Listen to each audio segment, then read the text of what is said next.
kalimat-kalimat seperti itu yang suka ingkar-ingkar begini wajar muncul pada orang-orang yang juhala. Jadi kalau ketemu orang begitu, hentikan debat. Kita nggak usah debat sama dia. Mau 1000 hadis kita bawa, dia nggak percaya, karena kita bukan ustadznya. Ya, inna fil bayan la sihrun. Hadis sahih ini. Di dalam retorika ceramah ada sihir. Jadi bukan pusulap merah doang. Bukan apa? Gus Samsudin. Bukan itu aja. Nah, ini fenomena Gus Samsudin ini juga PR buat KKNU, karena pegangannya Samsul Ma'arif Kubro, Manbaul Hikmah, Khazinatul Asror. Ini kitab kalau dipegang sama ahlinya aman, tapi yang megang dia jadi kacau. Ya, kacau juga jadinya. Ya. Aufa, ya ini punya sanadnya semua nih. Benar Kiai ya? Aneh nggak salah kan? Wajahnya wajah-wajah wifik kan ini. Ya. Ini kitab-kitab biasa kita belajar dari dulu, benar nggak? Biasa kita ngaji di Jawa itu biasa. Bahkan ada di Sunan Derajat itu ada pesantren, Yai Golfur kalau nggak salah namanya. Itu buka kajian Samsul Ma'arif pakai YouTube. Artinya ilmu ini bukan lagi ilmu rahasia, sudah diilmiahkan, sudah bisa dijelaskan. Cuma orang yang takut ketakutan, ya, yang nggak ngerti mengatakan ilmu-ilmu begini sihir. Jangankan begitu, ya. Pernah nggak lihat di video nama Ashabul Kahfi dihancurin pas lagi ruqyah? Pernah lihat? Pernah lihat nggak? Baru tahu ya. Jadi ada orang kesurupan, terus katanya jin yang di dalamnya, saya benci sama itu, ditunjuk sama dia. Ada nama Ashabul Kahf, tengahnya ada Kitmir. Akhirnya dihancurkanlah itu. Kok mau ya peruqyah dibohongin sama jin? Orang kesurupan itu belum tentu jin loh, bisa jadi otaknya error. Orang kesurupan itu kebanyakan stres. Yang benar kesurupan itu kalau dia punya ilmu-ilmu aneh. Itu benar kesurupan, itu mengjin bersarang di badannya. Ya jeri majrad dam. Ya inna syaitan ya jeri majrad dam. Syaitan ngalir setiap darah. Nah, jadi teman-teman yang hobi-hobi ilmu-ilmu begitu ya, jangan ngambil ilmu itu kecuali min ahlihi. Kalau min ahli aman. Nah ini sayang nih, kitab ini lagi diserang nih, ya. Diserang oleh Ustadz Fulan, ya. Saya nggak usah sebut, nanti gunjingin orang. Baik. Nah ayat ini pembuka pengantar bahwa kajian-kajian atau haflah-haflah haul, insya Allah bagian daripada sunnah yang tersirat dalam hadis uzkurul maut, mengingat kematian. Tidak ada mati kecuali ada orangnya. Mengingat mati itu apa yang diingat? Orangnya bukan. Memang mati itu ada wujudnya, betul ada wujudnya, tapi dia aradi. Ya, kalau belajar kitab akidah sifat 20 ada yang disebut jauhar, ada arad. Jauhar itu zatnya, arad itu karakter atau sifatnya. Contoh nih, kayak Syauqi ganteng nggak? Saya nanyanya bukan ke ibu-ibu ya. Ini aja deh, pinter. Pinter itu arad, karakter yang melekat. Di mana melekatnya pintar itu? Di tembok atau di orang? Orang. Atau di ini. Jadi kalau ininya numpuk 3, sorbannya, itu orang pintar bukan? Keminter atau pintar beneran? Belum tahu kita.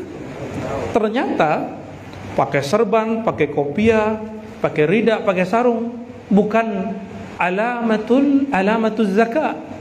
Ciri-ciri orang pintar enggak. Ciri-ciri orang pintar nanti kalau berkalam ketahuan.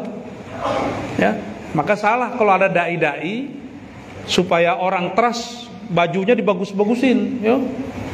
Sorbannya nggak apa-apa, kita juga punya sanad serban kok ya. Ntar kalau ada masaknya saya pakai serban, antum jangan kaget. Ya, sekarang belum, sekarang masih pakai kopiah hitam ya, biar bid'ah.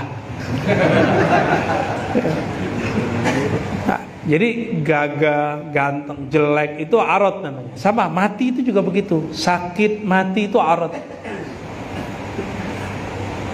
Kalau orang sudah belajar mati sebelum mati, maka dia di saat kematian datang rasanya indah.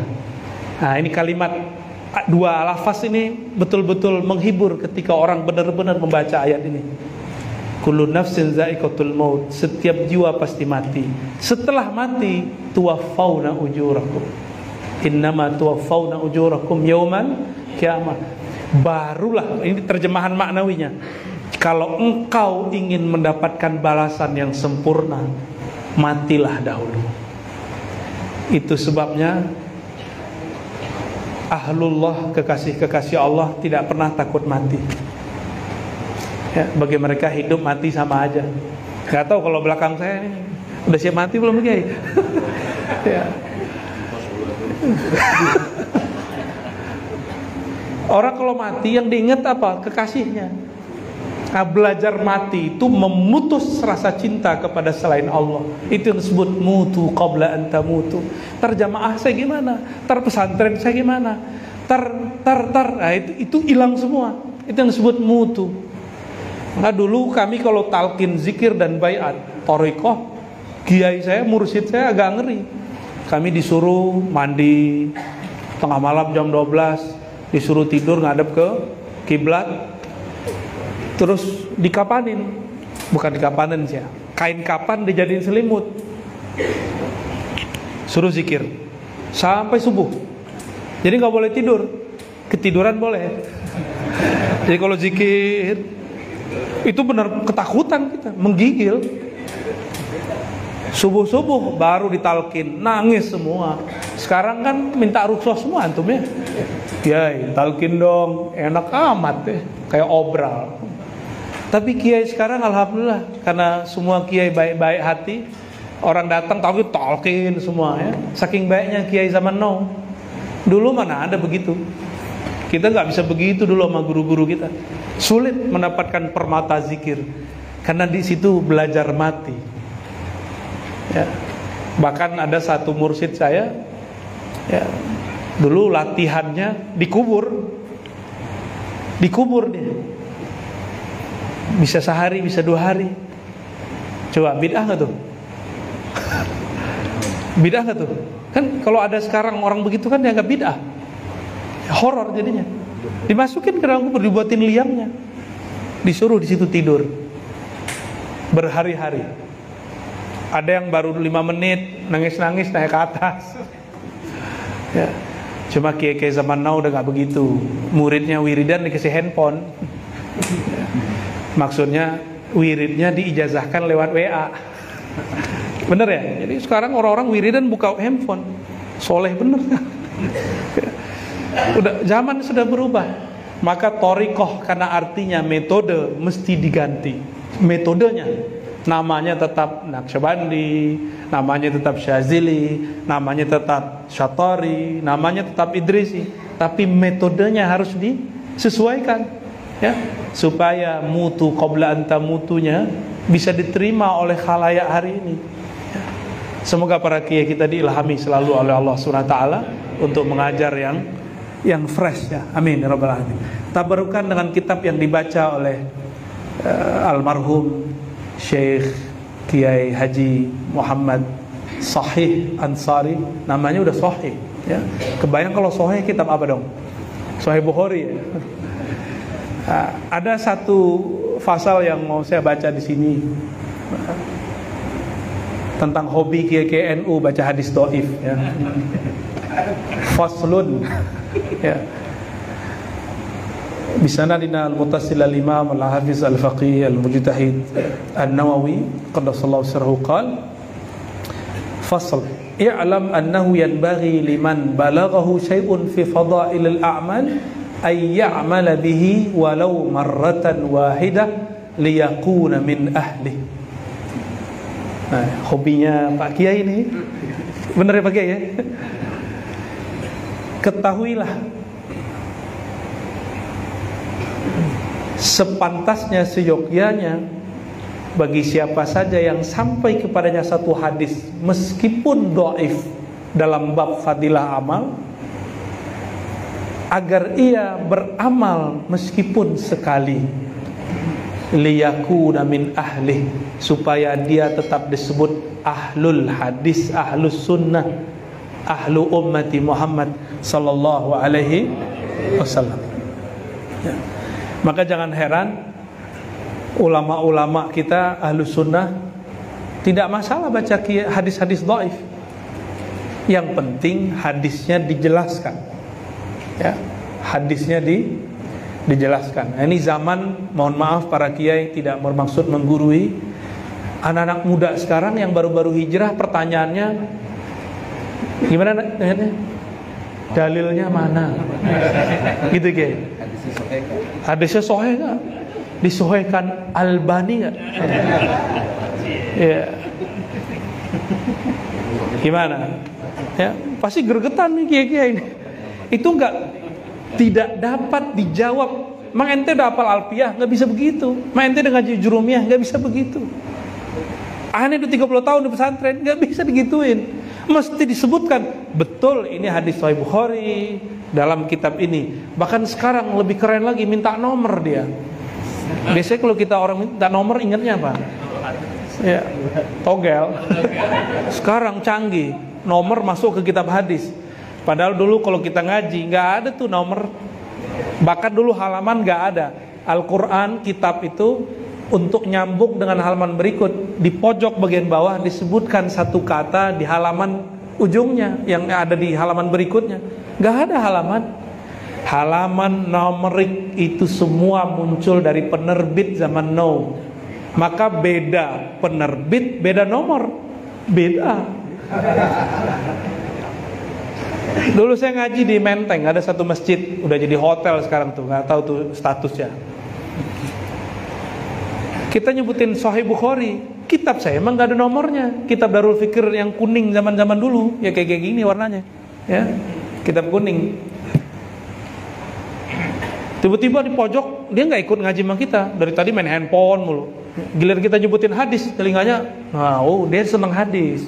Jadi kalau udah qala Rasulullah, telinganya, wah ini untungnya mereka, bagusnya mereka. Langsung nanya, hadis berapa Tat? Tat murtad, ya kan? Saya bilang, di kitab saya nggak ada nomornya. Apa kata dia? Ente kalau nggak tahu bilang aja. Loh, kok ngegas nih orang? Pas berdiri, lah sarungnya kurang panjang ya. Bukan pakai sarung dia.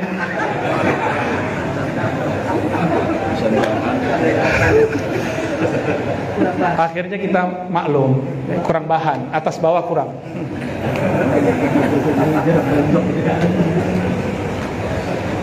Dari dulu kita cuma ngamalin matan, nggak ada ngapalin nomor, apalagi halaman, nggak ada. Itu bid'ah semua itu ya. Walaupun boleh ya. Uji-uji kecerdasan mah boleh, tapi nggak perlu sebenarnya. Yang penting hafal hadis tuh. Bisa nggak? Waladhdallin amin. Surat 33 ayat 1 sampai 7.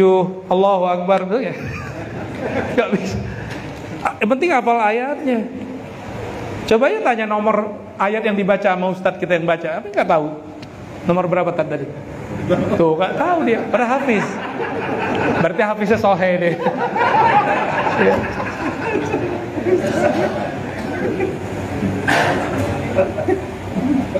Nah, jadi walaupun hadisnya dhaif, walaupun marrah fil hayah na'mal bih, walaupun sekali seumur hidup kita amalin.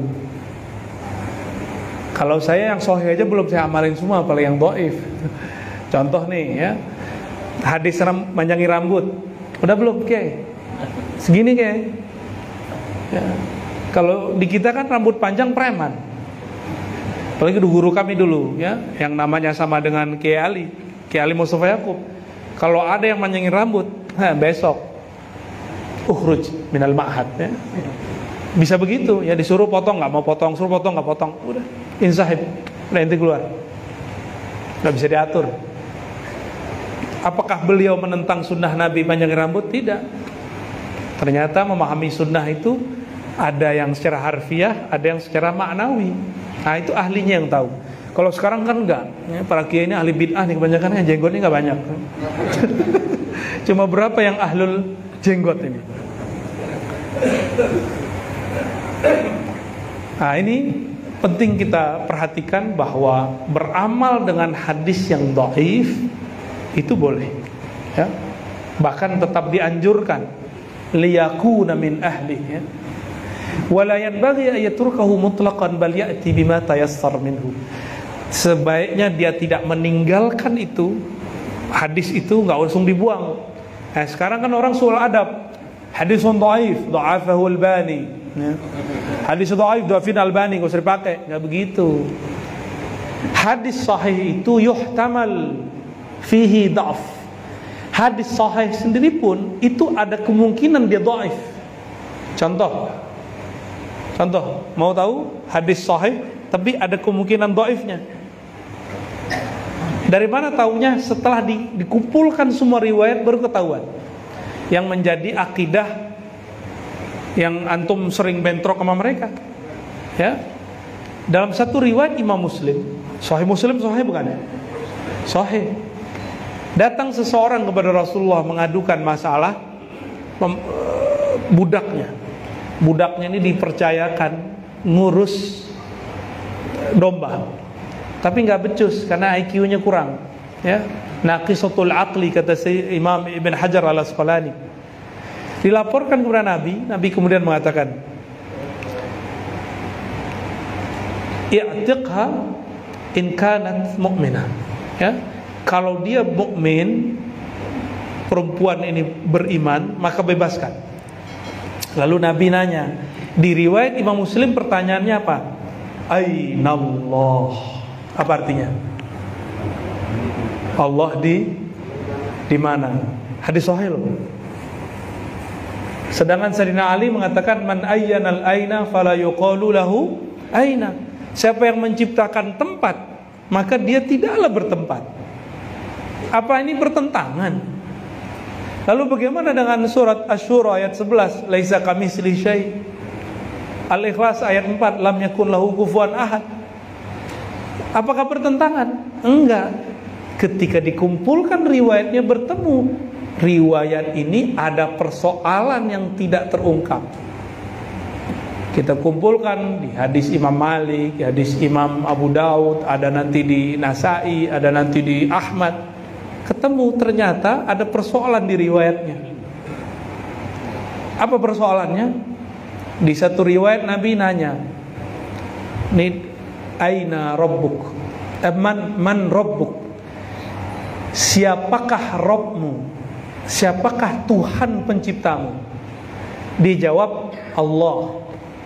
Di riwayat ketiga, atashhadina alla ilaha illallah, apakah kamu bersaksi tiada yang berhak disembah kecuali Allah? Saya mau tanya, kalau ada orang mau masuk Islam, itu dengan mengatakan Tuhan di langit atau dengan syahadat? Dengan syahadat, benar. Jadi kalau ada orang bilang Tuhan di langit sana, Muslim gak dia?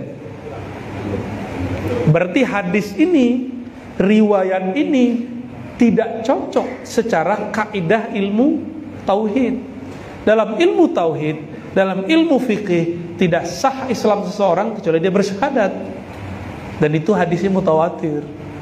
Bersyahadat adalah syarat masuk Islam. Jadi jika perempuan ini mengatakan ainallah, hadisnya harus tunduk kepada makna kedua dan ketiga, man rabbuk, dan yang kedua atashhadina alla ilaha illallah, ya. Maka hadis ainallah, di mana Allah ini, oleh Imam Nawawi dimaknai lain. Kata aina tidak berarti tempat secara materi, dapat juga berarti maknawi. Nah, saya menghindari itu. Penakwilan itu agak berbahaya. Kita pakai saja hadis kedua dan ketiga, ya. Ini sebagai contoh. Hadis riwayatnya sahih, tapi konten isinya bermasalah. Sahih riwayatnya, matannya bermasalah. Nah, ini contohnya, ya. Ada hadis dhaif. Kalau dhaif, kira-kira diamalin sahabat nggak? Seharusnya kan nggak. Seharusnya nggak. Diamalin tabiin nggak? Enggak. Kalau emang dhaif. Maka Imam Tirmizi, Imam siapa namanya? Dan kawannya Imam Abu Daud punya satu metode.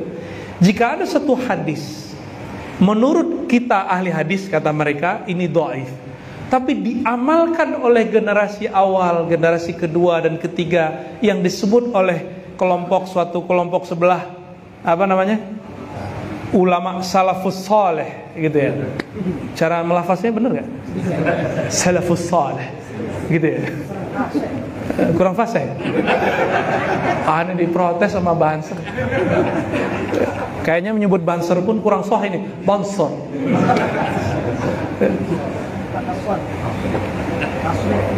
Salaf mengamalkan. Yang disebut salaf itu secara mustalah itu generasi awal, pertama, kedua, ketiga, sampai abad ketiga Hijriah. Imam Abu Daud, Imam Tirmizi mendapati ulama sebelum mereka dan generasi sebelum mereka, kalau ada orang meninggal baca Yasin. Tapi hadis Yasin itu dhaif. Imam Abu Daud meriwayatkan Iqra'u Yasin ala mautakum, bacakan surat Yasin terhadap orang yang mauta. Yang mauta, yang sakaratkah, sakitkah, atau sudah mati. Baik mati kemarin atau mati 1000 tahun lalu, boleh dibaca Yasin, kan mauta. Hadis ini dhaif. Tapi Imam Abu Daud tidak mendoifkannya. Pinteran kita apa Abu Daud? Imam Abu Daud ini seperguruan sama Imam Bukhari. Beliau berdua ini ngaji kepada Imam Ahmad bin Hanbal. Ahmad bin Hanbal berguru ke Imam Syafi'i. Kata Abu Daud, jadi Abu Daud ini nulis kitab ke Mekah. Sampai di Mekah, orang Mekah nanya, emang dari dulu orang Mekah nggak banyak nulis kitab kecuali pendahulunya, ya? Al-Humaidi. Kata orang Mekah, Abu Daud, kirim surat. Hai Abu Daud, apakah di dalam kitabmu ini semuanya sahih? Dia kirim surat balasan. Wa ma sakattu anhu fahuwa salihun. Hadis yang tidak aku komentari, maka hadisnya saleh, bukan salafus saleh. Jadi hadis itu enggak hanya hadis sahih, ada hadisun salihun. Ini mustalah ulama salafus saleh. Sekarang kan nggak ada orang pakai begitu. Yang ada apa? Santri NU soleh gitu ya. Atau namanya solikun. Ya, soleh-solikun ya. Tapi soleh artinya relevan untuk diamalkan. Itu arti soleh. Ini Imam Abu Daud loh yang ngomong. Imam Abu Daud ulama salafus soleh, lebih pinter dari imam-imam yang sekarang, ya. Apakah Albani, apakah Bin Bas, nggak ada apa-apa, ya. Abu Daud langsung ketemu pendiri mazhab. Kata beliau, yang tidak aku komentari riwayatnya maka boleh diamalkan, bagus diamalkan. Kami ceklah ini hadis. Iqra'u Yasin ala mautakum, bacakan Yasin untuk orang mati. Ternyata Abu Daud tidak mendhaifkannya. Maka hadis ini wajar dipakai oleh ulama ahlus sunnah aswaja, terutama nahdiyin. An-nahdiyin kan aswaja sekarang banyak, ya. Ahlus sunnah wal jamaah an-nahdiyah, ada al-wahabiyah. Banyak yang nggak ridho, ya. Aduh, kayaknya ahli bid'ah banyak di belakang. Ini kalau di Quran itu kan yuwaswisu fi sudurin nas. Baik, ini contoh. Ini hadis dhaif, tapi diamalkan ulama salaf.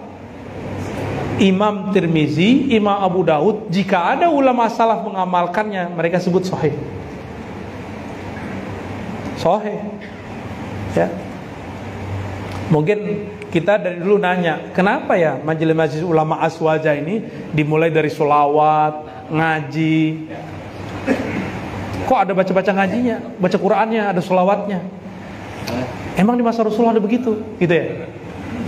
Nah, kita lupa di masa Rasulullah, di Sahih Bukhari, di Muslim banyak riwayat ini berkumpul, kemudian di riwayat Imam Ahmad ada satu riwayat mengenai yang kita kerjakan hari ini. Tadi pada maghrib salawat ya, istighosah ada, khatmul Quran. Nah, amal-amal begini itu ternyata disebut di hadis. Ketika malaikat yang disebut sayyarah atau tawafin, mereka berkeliling ke alam semesta, yang mereka cari cuma siapa yang mereka cari?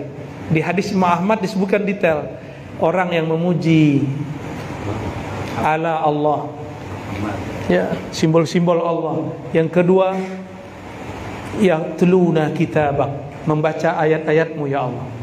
Yang keempat, yazkuruna, mereka menyebut-nyebut namamu ya Allah. Yang keempat, berapa tuh tadi? 4 ya, salah angka ya, kesemangatan. Yang keempat, yusalluna ala nabiyyik, mereka bersolawat kepada nabimu. Tuh, satu paket. Dan yang mengamalkan itu hari ini cuma ahlus sunnah wal jamaah yang ada di negeri kita. Yang lain-lain udah banyak ditutup majelisnya. Di Mesir udah banyak ditutup ya. Ya, di Mesir bukan bid'ah, emang ya negaranya begitu ya. Udah semenjak pandemi inilah kiai-kiai pandemi tetap buka. Karena itu perjuangan. Ya. Benar kiai, selama pandemi kita masih majelis, nggak ada masalah, nggak ditangkap, ya nggak ditangkap kan? Karena pakai masker kan? Masker pas masuk, duduk nggak. Malah kiai-kiai kita dijaga sama aparat. Di sana enggak. Antum coba buat majelis.